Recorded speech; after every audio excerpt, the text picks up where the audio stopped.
Hi besties et bienvenue dans un nouvel épisode. Aujourd'hui, on va parler du fait d'arrêter de tout partager avec les personnes qui nous entourent. C'est un sujet qui me tient à cœur parce que au fur et à mesure du temps que j'ai pris certaines décisions dans ma vie, etc., je me suis rendu compte que prendre l'avis de certaines personnes autour de moi pouvait ne pas forcément être positif dans mon évolution, dans mes prises de décision, etc. Sache que ta vie de rêve, la vie que tu as en tête, n'aura jamais vraiment de sens pour les autres jusqu'à ce qu'ils te voient vivre cette vie. Tout simplement parce que dans leur imaginaire à eux, ce n'est peut-être même pas possible ce que toi tu imagines, ce que toi tu as envie, etc. Et donc c'est pour ça que parfois, le fait de créer sa vie de rêve, la vie qu'on a envie de vivre, demande une certaine discrétion.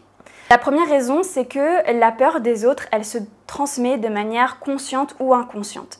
C'est pas forcément de la malveillance qui va venir des personnes, mais ça va être leur peur qui va se révéler en toi.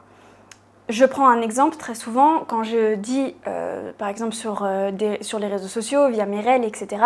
Oui, j'épargne environ 25% de mon revenu. Bon, eh bien, souvent, il y a des personnes qui vont dire « Ouais, ça sert à rien parce que tu arrêtes de profiter, tu profites pas maintenant. Arrêter de profiter maintenant pour profiter à tes 60 ans quand tu seras mort, ça sert à rien, etc. » Tout ça, ce sont les peurs. C'est les peurs, en fait, des personnes qui se reflètent. Est-ce que j'ai l'air de pas profiter de ma vie? Honnêtement, là, pendant que je vous parle, je suis à Bali, dans une petite maison hyper mignonne. Il y a 2 jours, j'étais à la plage. Dans quelques jours, on va visiter un volcan. Bref, je suis pas du tout quelqu'un qui profite pas de ma vie. Pourtant, j'arrive à épargner 25% de mon revenu. Et c'est juste en fait le fait des fois d'avoir les peurs de ces personnes-là. Si tout le monde te répète tout le temps « Ouais, mais si tu te mets à épargner maintenant, si tu te mets à investir maintenant, tu pourras jamais profiter et tu vas louper toute ta vie », forcément, tu n'as pas envie de le faire parce que tu n'as pas envie de louper toute ta vie. Et ça, c'est les peurs en fait des personnes qui vont se révéler. Et en fait, pour chaque grosse décision comme ça dans ta vie, c'est important de ne pas toujours tout de suite partager. En tout cas, tant que tu n'es pas en confiance avec cette décision que tu vas prendre. C'est comme par exemple lorsque je me suis lancée sur TikTok. C'était il y a environ 1 an. Et à ce moment-là, je ne sais pas si vous aviez vu, il y avait énormément de vidéos sur YouTube de gros influenceurs qui parlaient de tous les scandales TikTok, du fait que TikTok c'était que des histoires de prostitution, etc. Enfin, des choses très graves en fait. Et je voyais vraiment ce réseau social comme quelque chose comme vraiment de la perversion, quelque chose qui avait un contenu qui était creux, qui était mauvais, qui n'était pas bienveillant, etc., inintéressant. Et c'est en discutant, ça je vous l'ai déjà dit plusieurs fois avec ma belle-sœur, qui m'a dit « Non, lance-toi, il y a des opportunités, etc. » Et elle m'a donné cette idée-là, mais je pense que j'aurais partagé ça peut-être à d'autres amis à moi. Presque tous mes amis n'ont pas TikTok. Je pense qu'ils ont téléchargé, il y a quelques-unes de mes amies, elles ont téléchargé TikTok il y a peut-être 3 mois, quoi. Donc, à cette époque-là, si j'avais dit à mes amis « Ouais, je commence TikTok », elles m'auraient dit « T'es sûre? Je pense que c'est pas le bon endroit. Tu sais, c'est que du contenu creux, pas intéressant, tu trouveras pas ta place. » Alors que, en fait, c'est grâce à TikTok que vraiment mes réseaux sociaux ont pris une certaine ampleur. Ou en tout cas, ça a vraiment démarré. Et donc, ça vous montre vraiment que l'avis des personnes autour de vous n'est pas forcément le meilleur avis et que parfois leurs peurs peuvent se transmettre. Toutes les peurs vont se transmettre en fait de manière inconsciente, on est des êtres humains et surtout les personnes qui vous tiennent à cœur, je pense particulièrement à nos parents qui eux veulent notre bien en fait. Et ils vont être beaucoup plus inquiets pour nous, pour n'importe quelle décision. Je vois, surtout je pense par exemple à ma maman qui va être beaucoup plus inquiète que moi je pourrais l'être pour certaines décisions. Et donc c'est pour ça qu'il est important de parfois savoir avant faire tout son processus de sa prise de décision, faire ses propres recherches, etc. Et une fois que tu te sens plus solide, une fois que tu es plus lancé, etc., là, commencer à en parler avec tes proches. Surtout si tes proches n'ont pas fait ce que tu veux faire. Et ça, c'est vraiment la base, je vous le répéterai jamais assez, c'est que même si c'est tes parents, ta sœur, ton cousin, ton oncle, etc., s'ils n'ont pas fait ce que tu veux faire, ils ne vont jamais comprendre que tu veux réellement faire, ils ne vont pas pouvoir te donner les bons conseils, etc. Adresse-toi plutôt à des personnes qui ont fait ce que tu veux faire, des vrais mentors. Et c'est là qu'en fait l'échange peut être intéressant, peut te permettre de t'élever. Mais parfois, il est important d'être un petit peu plus discret pour ne pas intérioriser ces peurs. Parce qu'une fois que tu intériorises les peurs des personnes autour de toi, tu vas hésiter à le faire, tu vas hésiter à faire les choses, tu vas hésiter à passer le cap, etc. Parce que tu as toutes ces peurs en fait, des personnes qui t'entourent, malgré elles, qui sont venues en toi. Et donc, ça va te faire hésiter, ça va te faire les choses à moitié. Ça va te donner des peurs en fait que tu n'aurais pas eues si tu n'avais pas partagé ça tout de suite.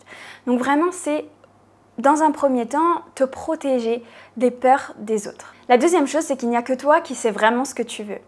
Et ce qu'il faut savoir, c'est que chacune des personnes qui t'entourent a une perception de toi qui n'est pas forcément qui tu es. Et moi, j'avais été très surprise, je me souviens, quand j'avais commencé un petit peu ce chemin d'apprendre à me connaître plus, etc., où je posais des fois des questions à des amis à moi, particulièrement des amis d'université, qui me voyaient d'une manière où je me disais, mais c'est pas moi du tout. Ils vont forcément projeter certaines envies, un certain avenir en toi qui ne te correspond pas forcément parce que tu es la personne qui te connaît le mieux. Et donc, il faut que tu aies confiance. Il ne faut pas forcément que tu te dises « Ok, cette personne, elle me voit comme ça, elle pense que je vais devenir ça, alors il faut que je suive ce modèle-là parce que cette personne est importante pour moi, etc. » Il n'y a que toi qui sais intérieurement où est-ce que tu veux aller, qui tu veux devenir.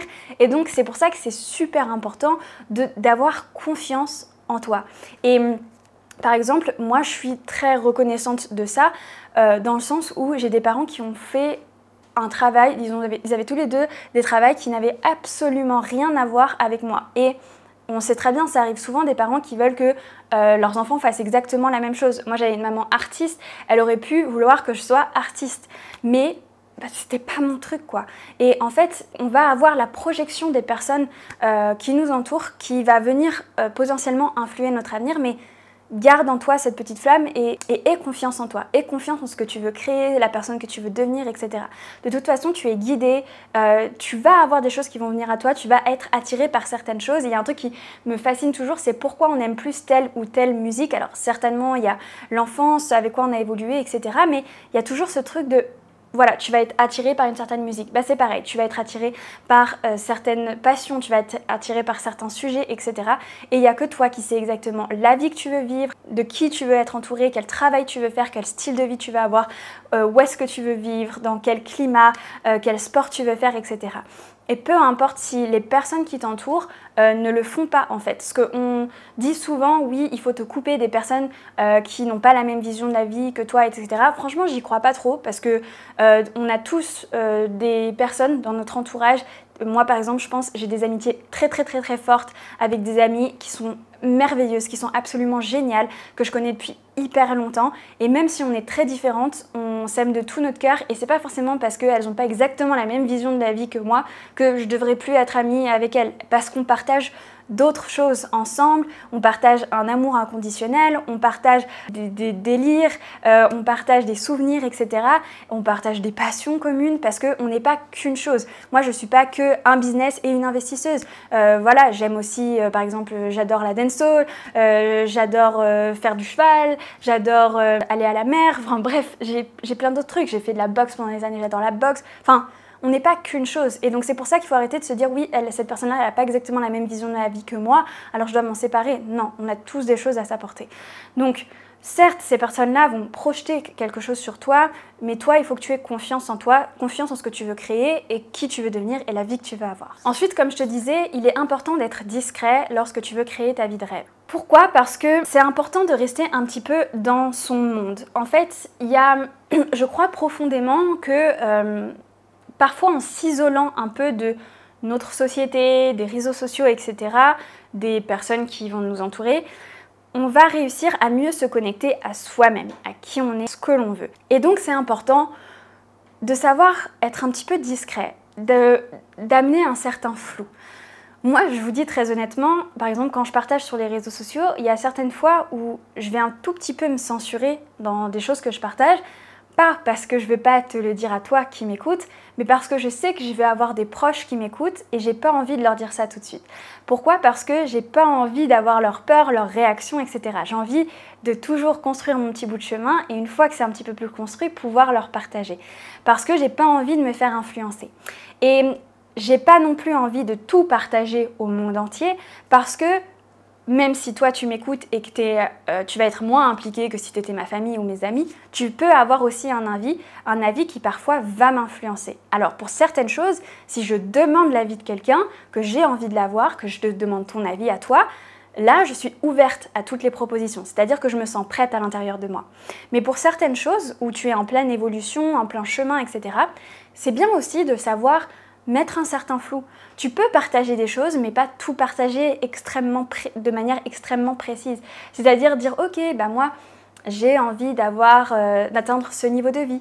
Oh, j'aimerais bien acquérir une maison l'année prochaine. Mais t'es pas obligé de dire j'aimerais bien acquérir une maison de 200 mètres carrés avec un jardin, une piscine, etc. Tu peux rester flou. Et ce flou va te permettre en fait de limiter les réactions autour de toi et de garder une certaine discrétion. Puis une fois que tu as trouvé ta maison de rêve et que tu l'as signée, là tu peux partager à tes amis, je crois que j'ai trouvé vraiment ma maison de rêve et que tout, elle est absolument géniale, j'ai vraiment hâte de vous inviter. Et donc là, ça va créer quelque chose qui va être beaucoup plus facile parce que les personnes vont pas se dire ah non mais t'es sûr, non mais tu sais une piscine c'est dur à entretenir, non mais tu sais vivre dans ce quartier là c'est vraiment pas top, non mais t'es sûr que tu vas pas te sentir trop isolé dans cette maison, plein de questions machin. Non, toi t'as fait ton petit bout de chemin, tu t'es décidé et eux ils ont plus qu'à venir et à être invités dans ta maison. Donc c'est bien de garder ce flou autour de ce que tu as envie de créer, etc.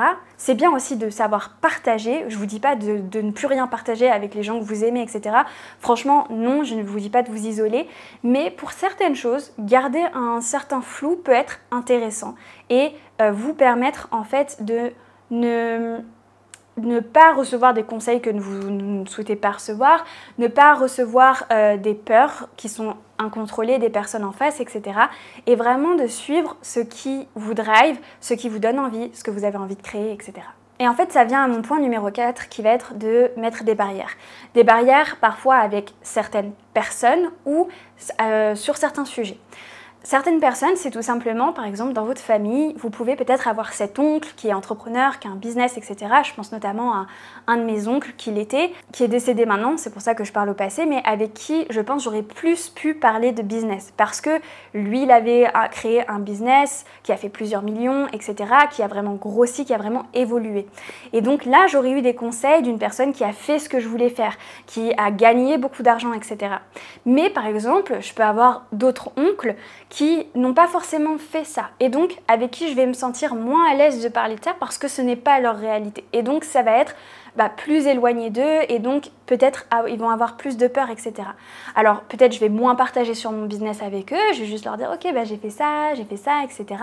Mais garder peut-être un certain flou, mais par contre, partager sur d'autres sujets avec eux. Par exemple, je sais pas, ma vie personnelle, comment je me sens, des choses peut-être plus intimes, plus en relation avec moi-même.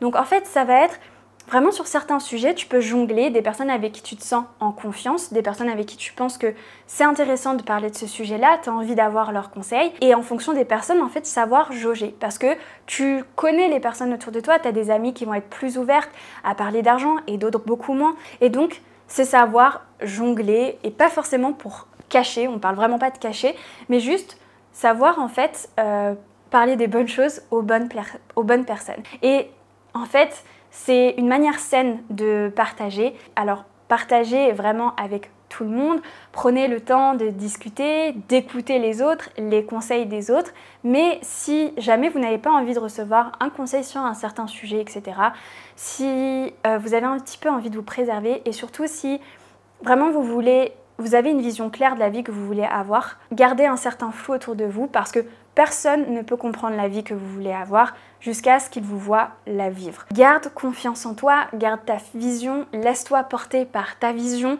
et confiance en ce que tu veux faire, crée ta vie de rêve parce que il n'y a que toi qui sais la vie que tu as envie de vivre. Donc si tu veux la créer, aie confiance, ne te laisse pas influencer par les pensées des autres, les peurs des autres, etc. Garde confiance en toi parce que tu vas atteindre la vie que tu veux. Ça prend toujours un certain temps, on évolue et parfois tu veux une certaine vie puis ça évolue au fur et à mesure du temps et donc tu peux changer au fur et à mesure. Mais surtout, garde ton petit cocon, garde un minimum ton intimité, ton rêve, etc. Parce que personne ne peut comprendre autant que toi ce que tu veux vivre, autant que toi ce que tu veux créer. Donc c'est à toi de garder ta ligne directrice, de protéger cette petite ligne directrice pour atteindre ta vie de rêve parce que il n'y a que toi qui connais ton chemin. Ni tes parents, ni ta sœur, ni tes meilleurs amis ne connaissent le bon chemin, ne connaissent cette vie de rêve, ne connaissent ton épanouissement, ne connaissent ce qui te plaît réellement, etc. Il n'y a que toi qui le sais et de toute façon, c'est un apprentissage de toute une vie. Tu vas découvrir des choses au fur et à mesure du temps, mais c'est important de laisser les choses venir à toi, de les intégrer et de ne pas trop te laisser influencer parce que, comme je te le dis, Et je l'ai dit, je pense 60 fois dans ce podcast, il n'y a que toi qui sais exactement la vie que tu as envie de vivre. Bref, il y a des travaux qui ne s'arrêtent pas, donc je vais arrêter ce podcast ici parce que ça fait 4 fois que j'essaye de faire cette phrase et malheureusement les travaux ne font que reprendre. En tout cas, merci beaucoup d'avoir regardé cette vidéo et merci d'avoir écouté ce podcast. N'hésitez pas à noter le podcast sur l'application de podcast que vous utilisez ou à me mettre un petit commentaire et un petit pouce si vous me regardez sur YouTube. Et on se retrouve jeudi à 6h45 pour une nouvelle vidéo. Ciao!